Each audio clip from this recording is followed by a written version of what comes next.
This segment is brought to you in part by the Canadian Historical Arms Society, owners of the Genesee Range, the premier recreational sport and training facility in Western Canada. See us online at historical-arms.com. The Quiet Professional, a podcast about law enforcement, security, justice, and politics. We are digging deeper on the issues and going where the information takes us with access to experts and authorities. Welcome to The Quiet Professional. Hey everybody, Nathan Rome is with you. Today we are going to talk about the quality of law enforcement training, some tactics, and how to improve. For that, I've got a co-host today. It's John Simpson. He's been on here a few times, but if you don't know him yet, he is a veteran of the U.S. Army with over 40 years of sniper instructing and training. He's an instructor with Sniper Craft Incorporated and a research historian.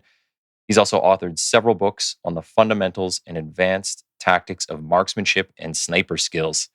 And our guest is Jeff Feltz.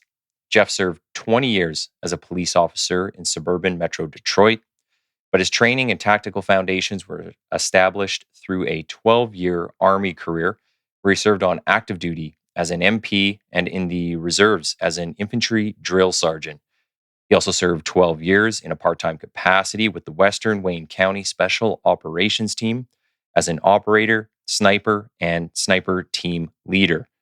Jeff is a certified instructor on several weapon systems and tactics. He is the president of Center Mass Incorporated and an advisory board member of the American Sniper Association.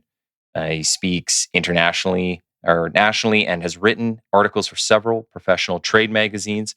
I guess we could say internationally now because you're on this podcast. And he holds a couple degrees and is a graduate of Northwestern University School of Police Staff and Command. There you go. Welcome, guys. Thank you very much. I appreciate that. Yep. Happy to have you guys on here. I think this will be a really cool conversation. But before we get into all those other topics, we're just going to start talking a bit about you, Jeff. And I think most of my guests on here have been from kind of California, Arizona, Florida. I'm like tracing the outer edges of the U.S. You're the first one from Detroit. So I'm kind of wondering a little bit about your experience. So let's start with what got you into policing? Why Detroit, of all places? And just you want to run us through some of your experiences throughout your career? Yeah, no problem. First off, thanks for having me. And to answer your question, I grew up here in Metro Detroit. And my father was a soldier. And so I had it kind of set in my heart that whenever I graduated from high school, I was going to go into the Army. Second part of that is I was not a very good student, right? And I lacked some discipline. So I kind of figured going into the service would be a really good thing for me. And it truly was. It kind of set a lot of foundations for me as I went forward to eventually meet my goal of becoming a police officer here right in Metro Detroit. I loved being a soldier, but what I did not like about being a soldier was I didn't like the traveling that I saw my bosses, the sergeants and captains. Everybody had to leave every 3 or 4 years and go to the new duty post. I knew that wasn't going to be real conducive to the family life that I wanted in the future. So same with my police career. That's why I didn't try to do anything with the feds or the state police or anything like that. I wanted to have a similar life that I grew up in, with very stable in one place, one agency, one family. And it worked out great for me and my mom and dad and us kids. And I wanted to try to replicate that for my future family. So that's kind of answering the question on where I came from and why Detroit. Mm-hmm. I tell you what, I question my decision on Detroit now that I'm older and how cold it gets here. But yeah. That's what Florida's for, right, Big John?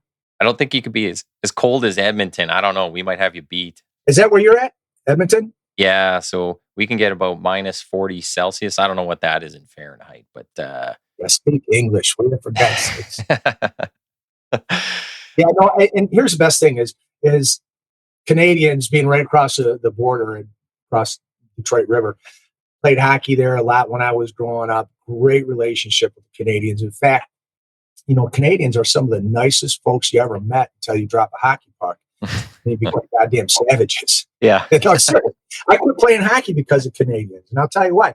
we played in the cop league. I was probably 35 years old, and it had Detroit Fire, Detroit Police, Windsor Fire, and a bunch of other suburban agencies from around there.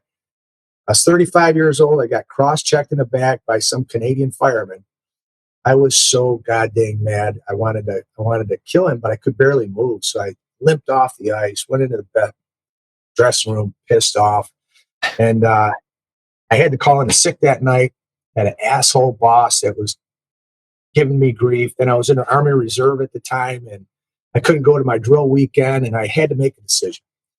Do I really want to keep playing hockey, or do I want to be healthy, be able to take care of my family? So unfortunately, I had to give hockey up for 20 years, but I'm playing again now, old man hockey. Oh, there you go. It's like watching paint dry, man. It's so slow. It's bad, but it's fun still. Oh, that's all right. You know what? It's better for you anyways. Honestly, hockey, football, it just, if you're not getting concussions and like traumatic brain injuries from that, your knees, your back, all the other joints are going to go. So you made a wise decision. I suppose so. So anyhow, after I got out of the Army, I loved being a soldier, like I said, and I knew that I wanted to continue to serve. And so I went from being an MP and switched into the infantry. There was a local unit that was a training unit, believe it or not, and they were an infantry unit. So I had to switch to being an infantry non-commissioned officer. And it was incredible because as soon as you get into the infantry, a world opens up to school that deals with leadership and development, that in support services, like I was in the MP Corps, and some of those guys are in the Army a long, long time before they get to go to the developmental schools. And so really, as soon as you go in the infantry, they're all available to you. And it was incredible. I took advantage of every single one that they would possibly send me to. Eventually became a drill sergeant in the Army Reserve.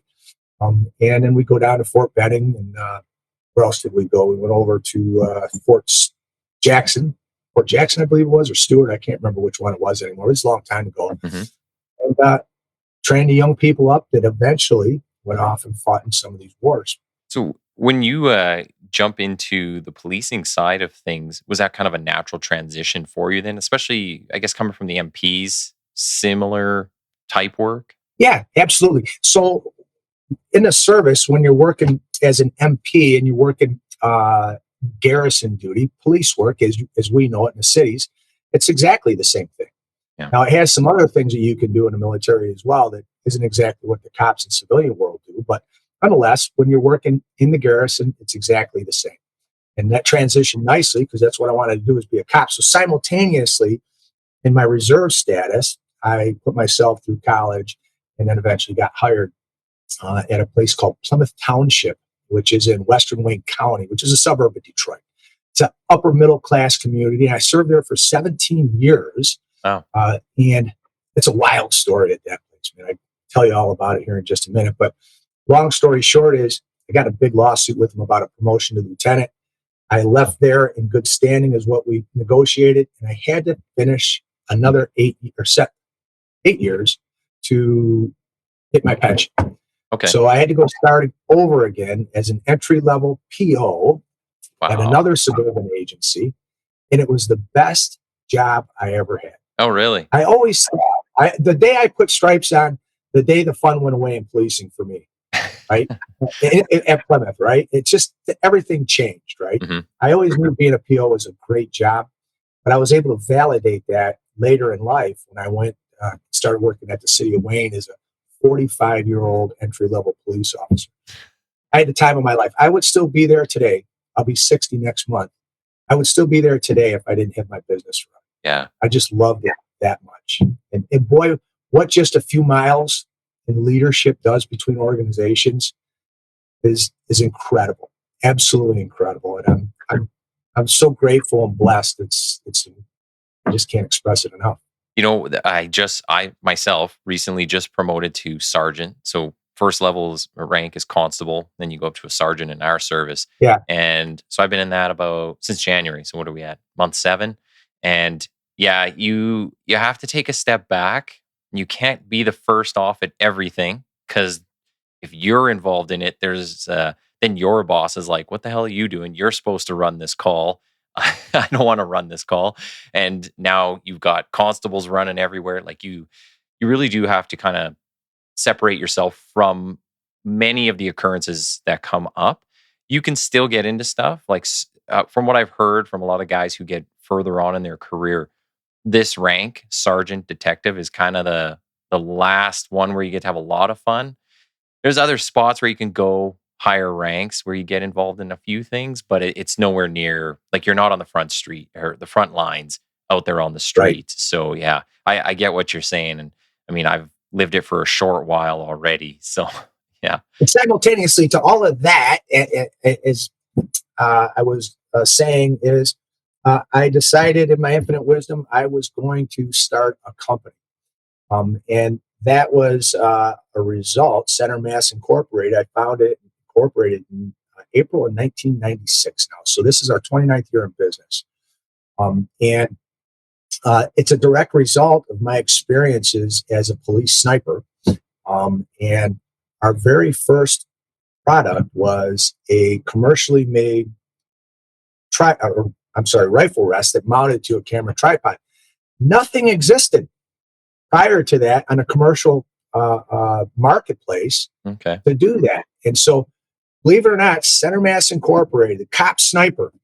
Now, the guys would make their own out of pop cans and beer cans and stuff, and they were cattywampus, let's put it that way. But this was the first commercial made rifle rest. And as a cop, knowing nothing about business, but it worked for me in my job as a police sniper, I was failing miserably really, really quick. Like, what in the hell? I'm Super Jeff. I can do anything. Mm-hmm. What's going on? Why won't people buy my rifle rest or anything like that? So I was scratching my head. I was wondering what's going on. And there was a buddy of mine who sold this emblem. In fact, it is this emblem right here, SWAT operator emblem. Okay. Right. And he sold it. And every time I go to a conference or whatever, this guy's selling this stuff out and he's making cash hand over fist. And I asked him, I said, hey, could I be a dealer of yours? Could I say? So I became his first dealer of that emblem. And I put it on a new thing back in 1997 called the Internet. Mm-hmm. And we made a little website, and virtually overnight, our cash flow problems were solved here at Center Mass. And then shortly after that, the military comes sniffing around my rifle rest, and then the war started, and then they bought the rifle rests, did some great work, bad guys with it. I'm very proud that my little invention at the time contributed to the success of our forces overseas. Today, there's far better products that exist, so we don't compete in that space anymore. But that's what kind of started Center Mass Incorporated back in the day. I find that really neat, because I would think traditionally that what we get in law enforcement comes from the military side.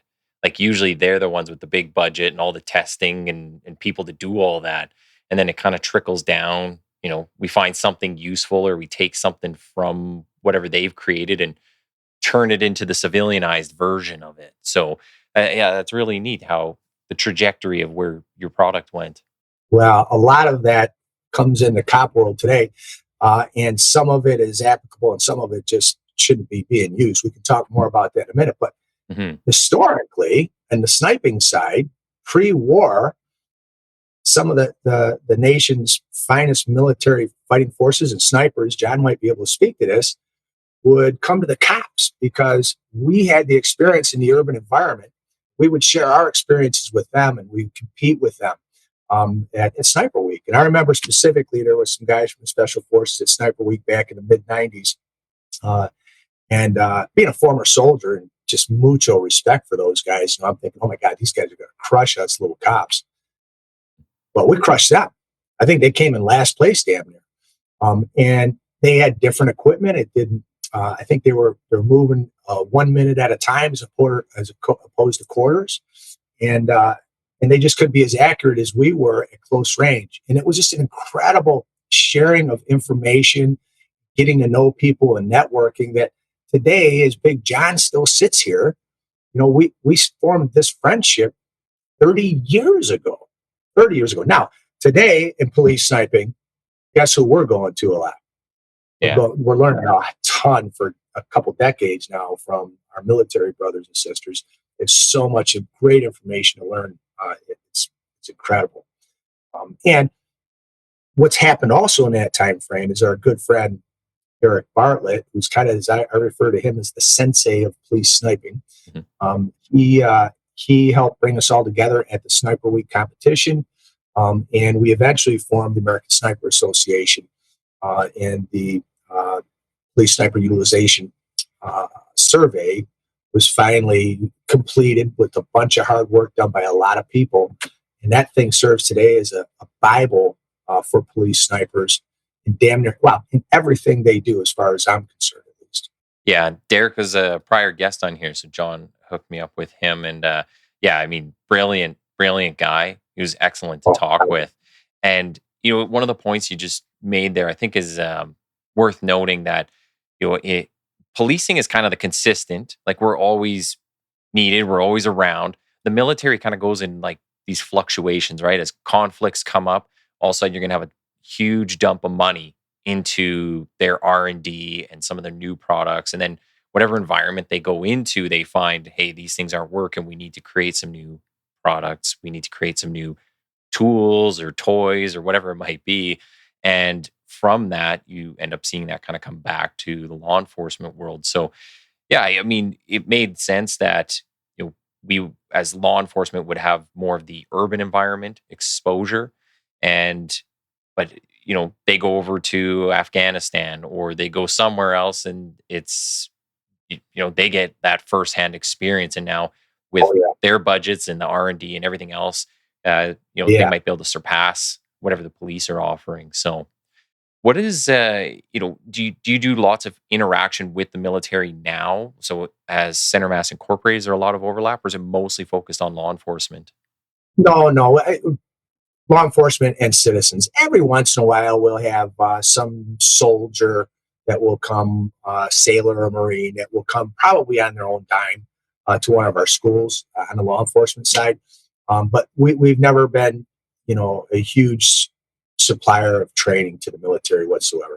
Okay.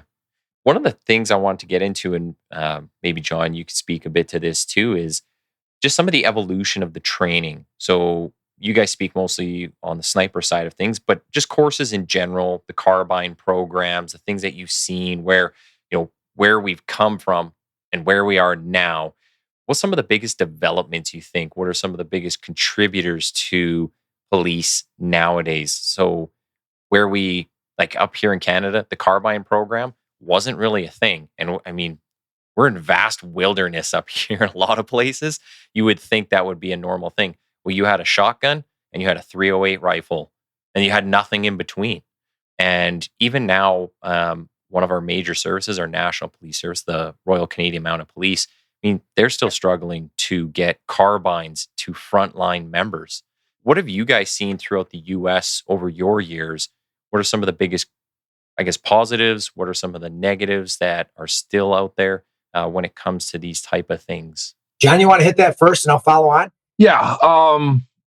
What I've seen, and so let me go way back in time, because even though I was, I always preface everything by saying that I never served as a cop, never wanted to serve as a cop. It's like I'm not wired for it. I have nothing but admiration for people that can deal with the public the way they do.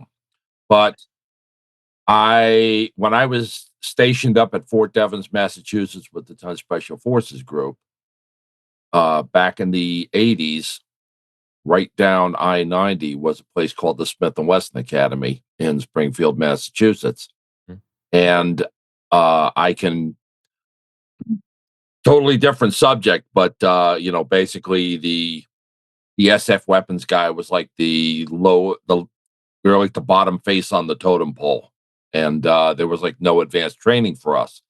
So being a young burnt out weapons man on jump status, living in the barracks, I had more money than I knew what to do with. And I started attending the Smith & Wesson Academy, and I started off by taking 3 weeks leave and staying in Springfield to go through their entire police firearms instructor certification program.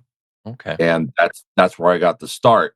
So like in the early 80s, it was the period of time when and this is a trend that you're going to see when we start talking about patrol rifle and even sniping, because back in the day, handgun training used to be defined by this thing called the PPC, the practical pistol course.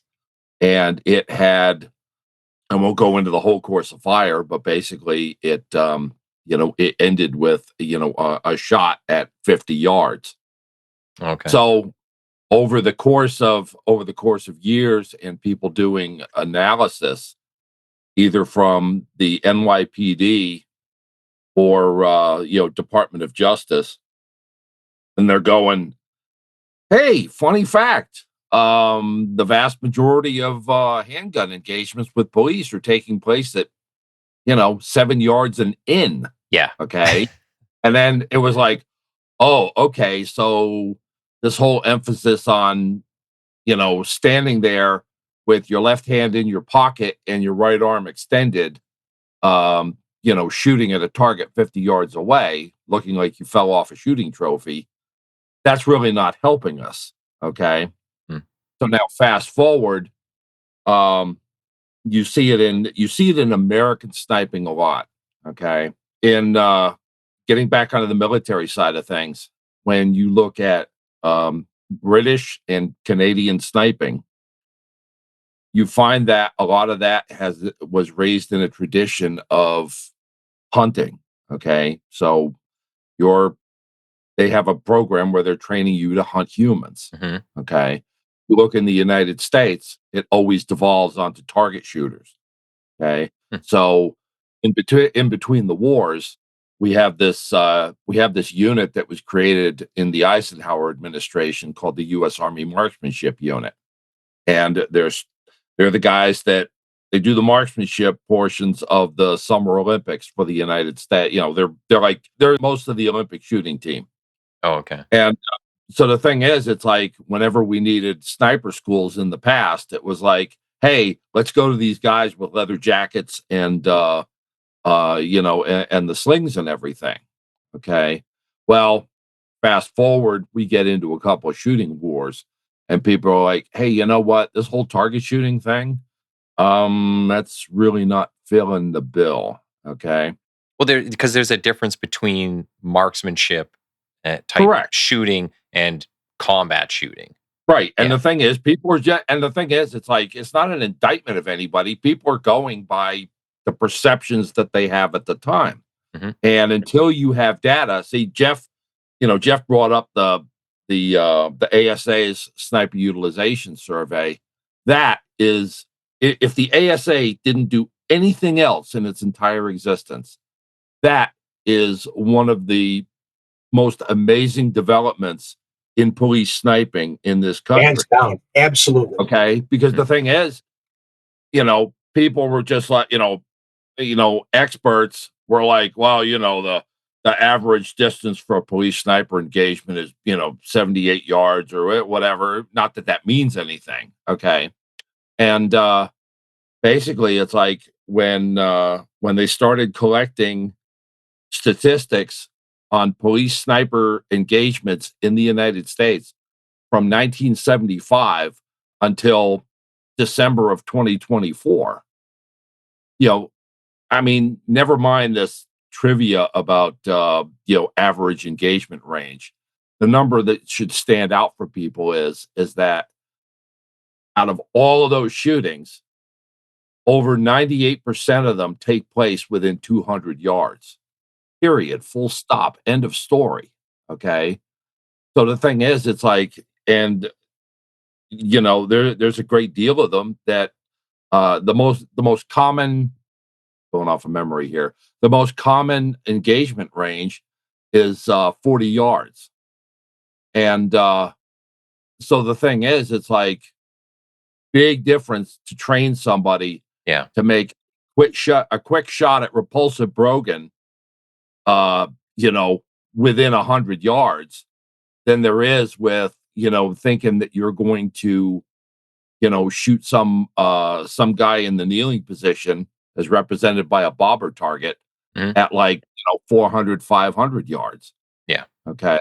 And that was, to me, that was one of the I've been to Sniper Week, but it was kind of funny because my for those of you that um haven't caught my previous appearances on here, I was an instructor at Fort Bragg at the Special Forces Sniper School for like 5 years. And one Sniper Week we had the cadre from the Special Forces sniper course show up at Sniper Week.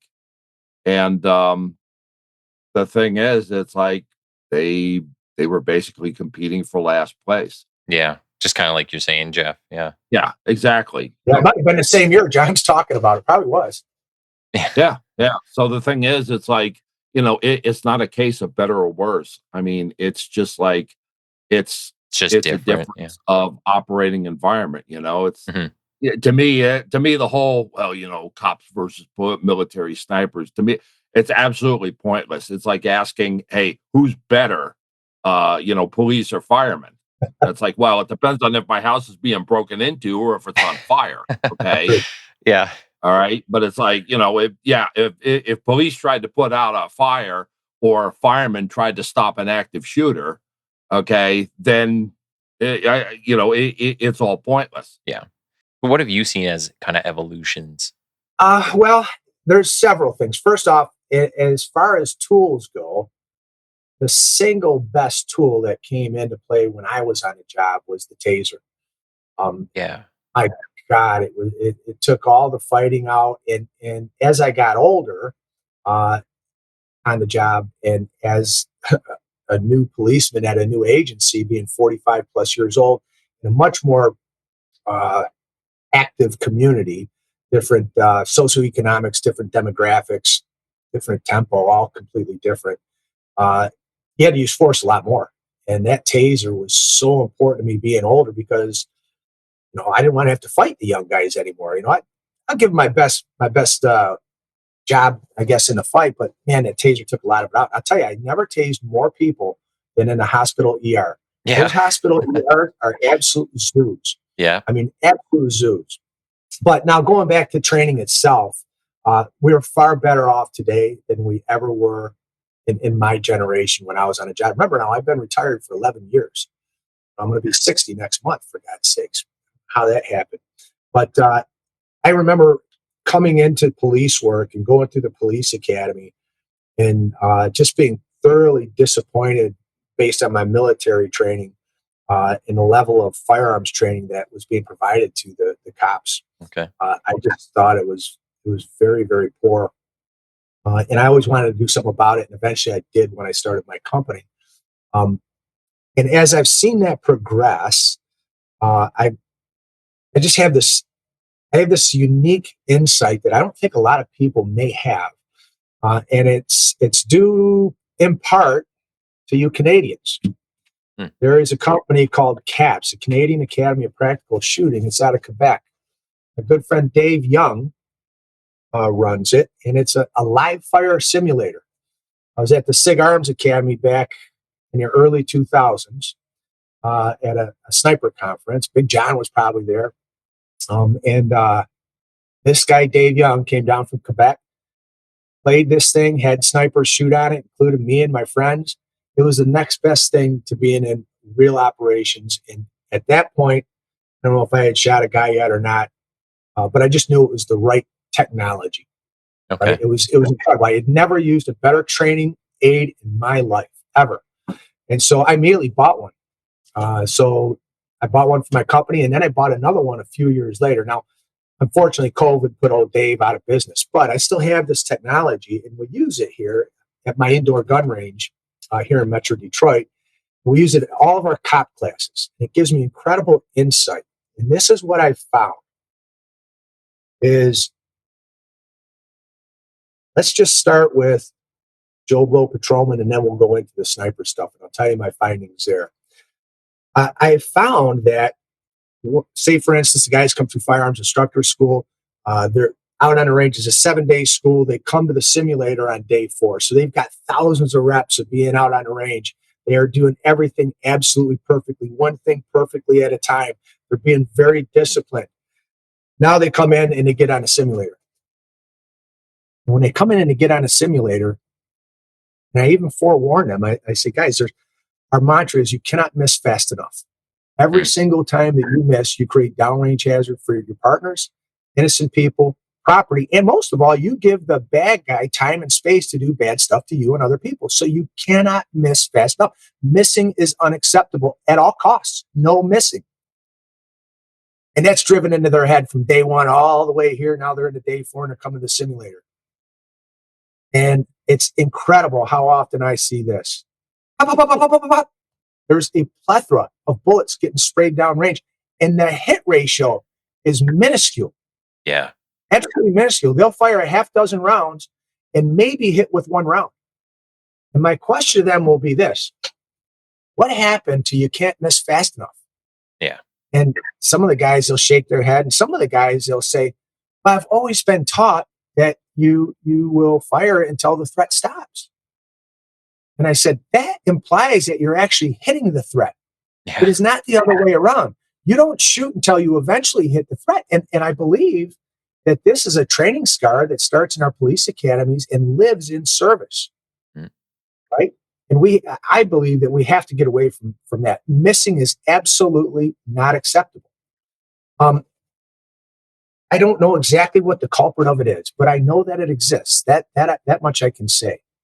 I have my opinions on what may be causing it, but I don't know. There's no scientific fact behind it, and I don't know how true it really is, but I wish I could measure it somehow, but I just don't know how.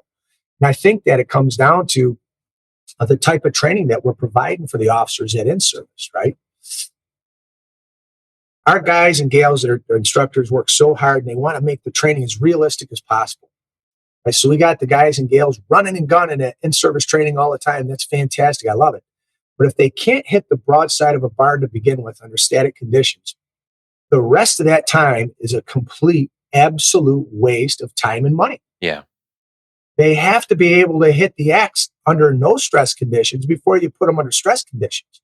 So what I think the correction for that is if we can get the folks to remember every single time we see these guys and gals, we've got to knock the rust off, the basics, and then we can progress to whatever it is we want to go do. I think it'll serve us very, very well. I'm not sure that we're all doing that. I'm sure some places are, and I know other places are not. And that's very important. The basics matter. Yeah, I totally agree. I think a lot of the problem is maybe it's a bit of apathy in there, and there is some, I'll say, laziness. People don't take firearms training as serious as they should. And that goes for a lot of officers. There's a lot of guys who go and join a private range if they can't get time on the services range. So they take those extra steps and go out and try to rep things out. Hopefully they're not developing bad habits while doing that. But they're few and far between. Yeah. Well, yeah. And, most members, they go out once a year, do their qual, and that's it. And it's like, well, I've heard some people put it this way where it's like police seem to just practice and then, every day we go to like the Super Bowl, but we didn't get the training we needed. Whereas you see like the military, right? It's a lot of practice, then the Super Bowl.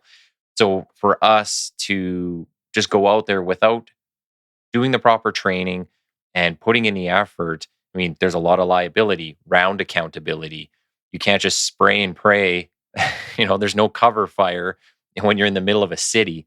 So you're going to fight like you train. And if missing is acceptable in training, missing is going to be acceptable on the street. And it's not acceptable. Yeah. Yeah. But we don't look at it like that. We joke about it. We laugh about it. And to me, that is a major, major problem. In fact, you come to one of our schools and you shoot the wrong target, you're carrying some sort of silly thing to try to remind you and motivate you. We're not hazing you. All right. That would be bad. We don't want to haze anybody. Yeah. But we're going to motivate you. Yeah. Right. And we're going to make sure that target ID is absolutely 100% required. You have to shoot the right target, period. Is it possible to get a national standard? Do you think that's something that could even begin to be talked about, like required amount of hours or a certain type of qualification? Like, it almost seems too fragmented, at least in the US, to get everybody on the same page. I think that would be a great thing. And, we're kind of, we have different associations that publish standards. So Hmm. we're already working towards it. So the NTOA, or the National Tactical Officer Association, has standards for SWAT operations and sniping, and ASA has the same things. And I think so long as we're professional enough to seek out these resources and take heed to what our forefathers have brought to the table and learn from it when these suggestions are made and these policies are published for your consideration, I think we're going to do much, much better. And that's one of the reasons we're so much better today than we were 20, 30, 40 years ago. We are getting better, and we're going to continue to get better. There's no question about it, right? I just wish it could be faster. Do you see anywhere that is there, maybe I'll ask it this way.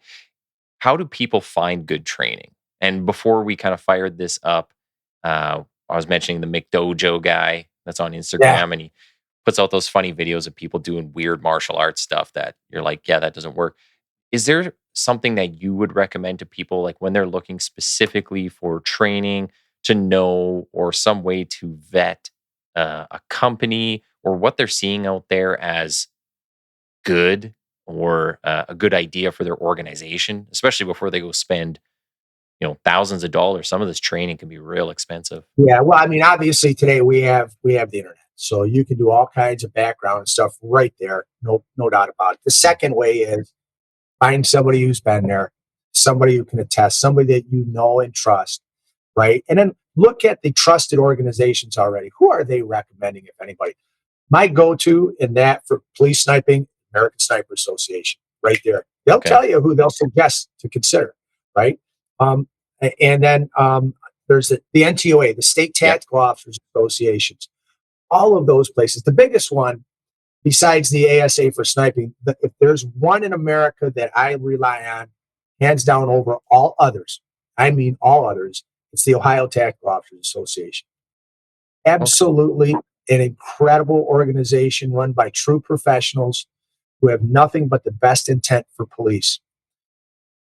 Yeah. And I trust me, I don't even like Ohio. I'm from Michigan.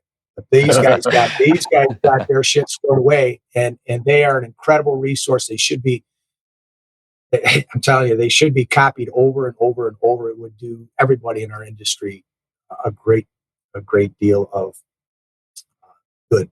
Yeah. All right. One of the things I wanted to ask you about, and I think you might have it right there, is the one of the products that you developed. It's the rifle holster.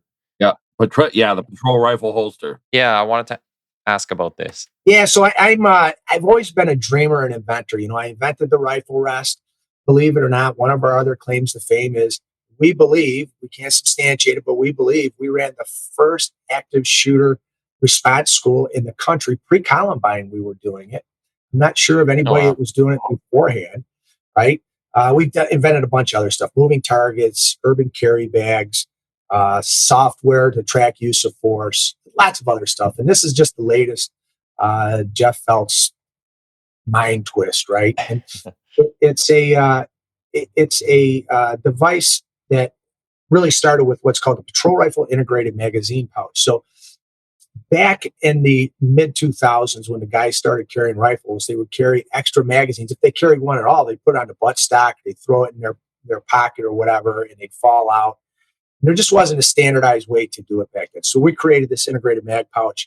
You can put your pistol mag pouches on the front of it, wear it on your duty belt, have one extra AR mag on you all the time. Hmm.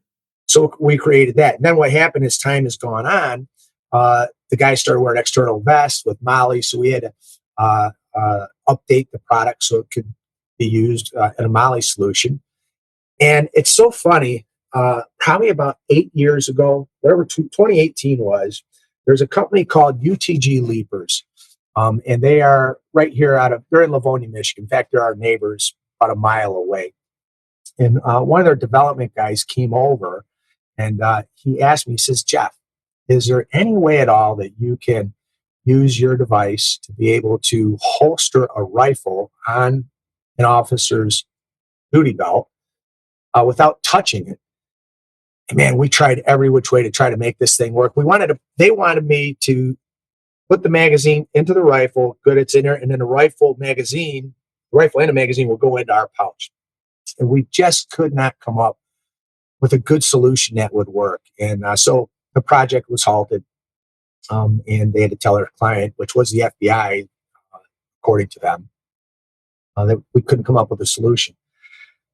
I never lost sight of it, though. I was like, there's got to be a way to be able to do this. And I'll tell you why I like the idea so much.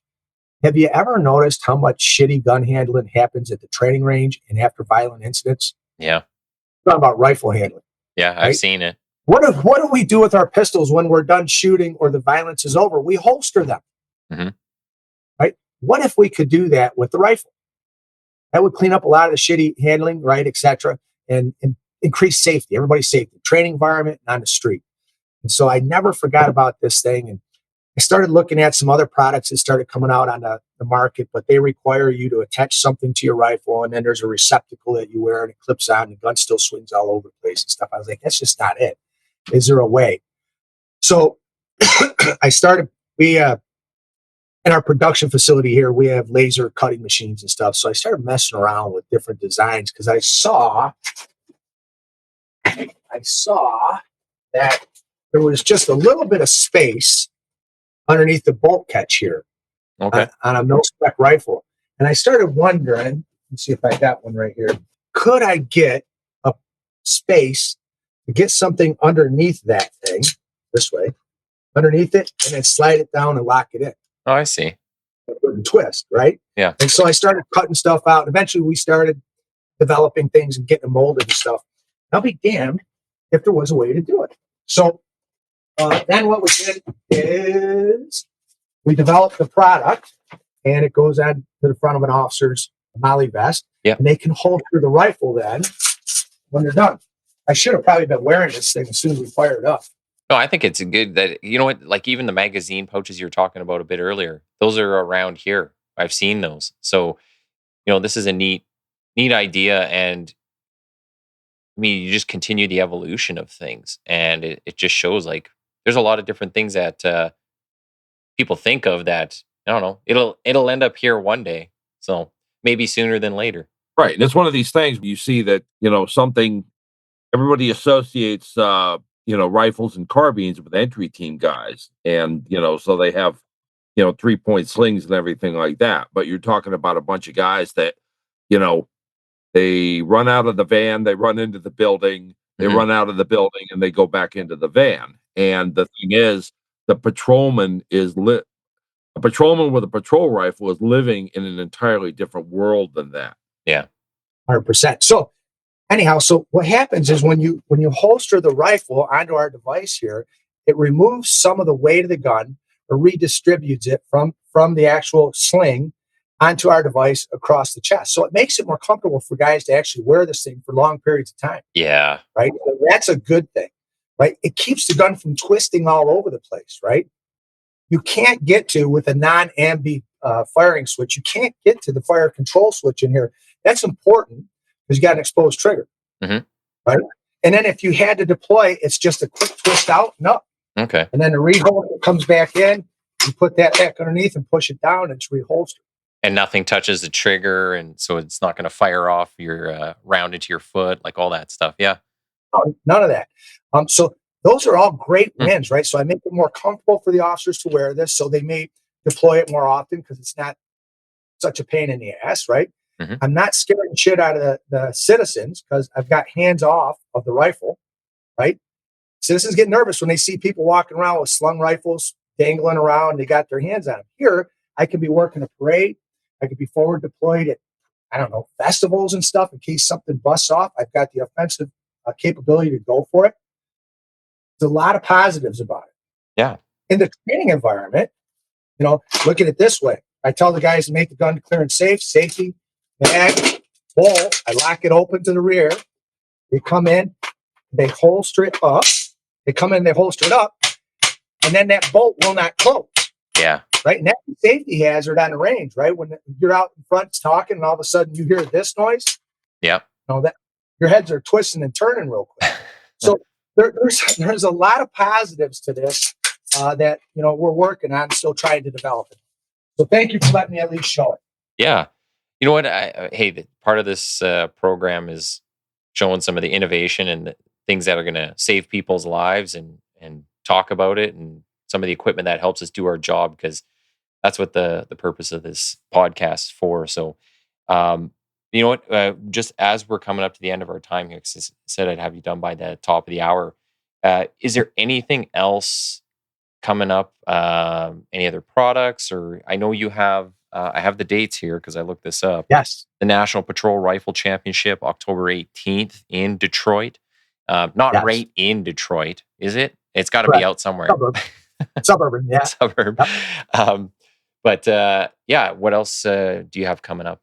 Well, that's the big one, right? And so hopefully, and we invite all you Canadians to come on over there if you're listening to us in Canada, right? Come on across the border.